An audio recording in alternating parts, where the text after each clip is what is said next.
गांव के पश्चिम सिरे पे बहती थी सोनड़ी नदी। बरसों से बहती यह नदी गांव की पहचान थी, कभी शांत कभी उफानती हुई।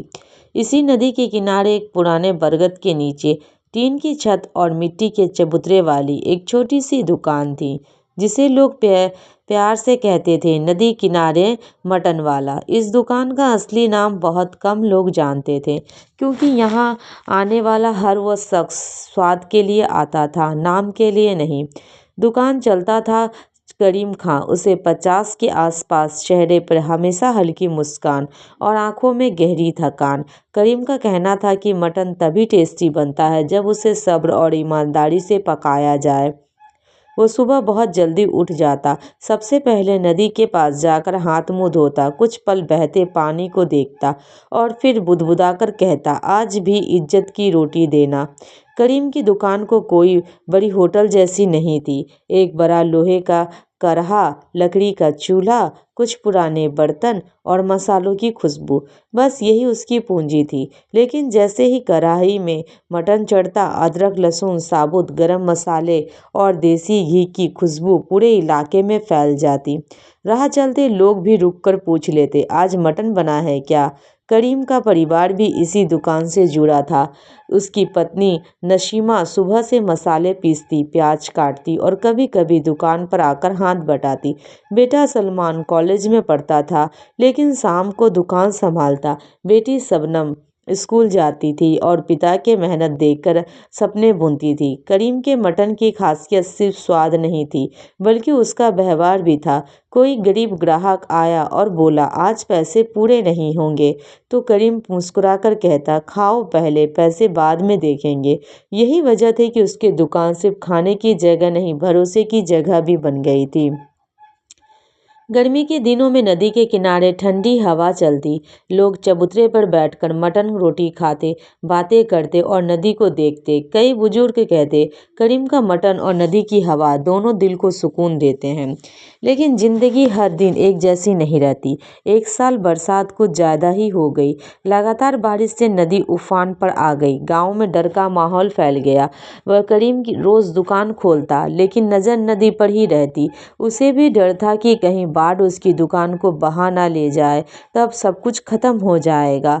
एक शाम अचानक नदी का पानी तेजी से बढ़ने लगा। लोग चिल्लाने लगे, पानी आ रहा है, सब सामान हटा लो। करीम ने जल्दी से कढ़ाई उतारी, मसाले समेटे और सलमान को आवाज़ दी। लेकिन देखते ही देखते पानी चबूतरे तक आ गया, दुकान का कुछ सामान बह गया। उस रात करीम का दिल भारी था। नशीमा ने उसे उम्मीद दिलाई, अल्लाह ने चाहा तो फिर से सब खरा होगा। सलमान चुपचाप बैठा रहा, उसे बहुत अफसोस हो रहा था। उसे पहली बार एहसास हुआ कि मेहनत से कमाया गया इतने सब कुछ कैसे कुछ ही चंद लम्हों में बह गया। 2 दिन बाद पानी उतरा। दुकान का हाल बुरा था, चबूतरा टूट चुका था, टीन की छत टेढ़ी हो गई थी। करीम ने नदी की ओर देखा और गहरी सांस ली। यहीं से शुरू करेंगे, उसने खुद से कहा। गांव वालों ने मदद की, किसी ने ईंट दी, किसी ने लकड़ी। सलमान ने दोस्तों को मिलाकर चबूतरा ठीक किया। नसीमा ने फिर से मसाले तैयार किए। कुछ ही दिनों में दुकान फिर खड़ी थी, पहले से थोड़ी मजबूत, लेकिन वही पुराना स्वाद लिए हुए। धीरे धीरे ग्राहक लौटने लगे। किसी ने कहा, करीम मियाँ, आपका मटन खाकर लगा जैसे घर लौट आए हो।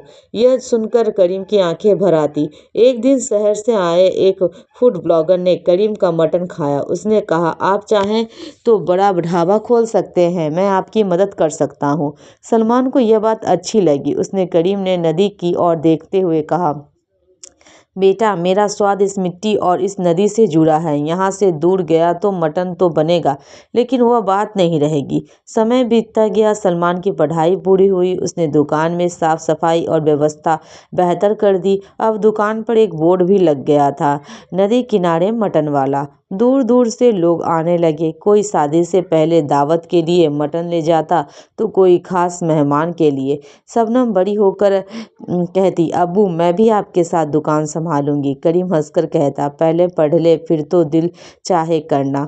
आज भी शाम होते ही कढ़ाई चढ़ती है, मसालों की खुशबू नदी की हवा में घुल जाती है। सूरज ढलते वक्त पानी पर सुनहरी चमक फैलती है और चबूतरे पर बैठे लोग तसल्ली से खाना खाते हैं। करीम अक्सर सोचता है, नदी की तरह जिंदगी भी बहती रहती है, कभी सब कुछ दे देती है, कभी परीक्षा लेती है, लेकिन जो इंसान मेहनत और ईमानदारी से बहता रहता है वही असली किनारे तक पहुंचता है। नदी किनारे टेस्टी मटन वाला अब सिर्फ एक दुकान नहीं बल्कि एक कहानी बन चुका है। संघर्ष, स्वाद और भरोसे की कहानी जो हर निवाले के साथ लोगों के दिल में उतर जाती है।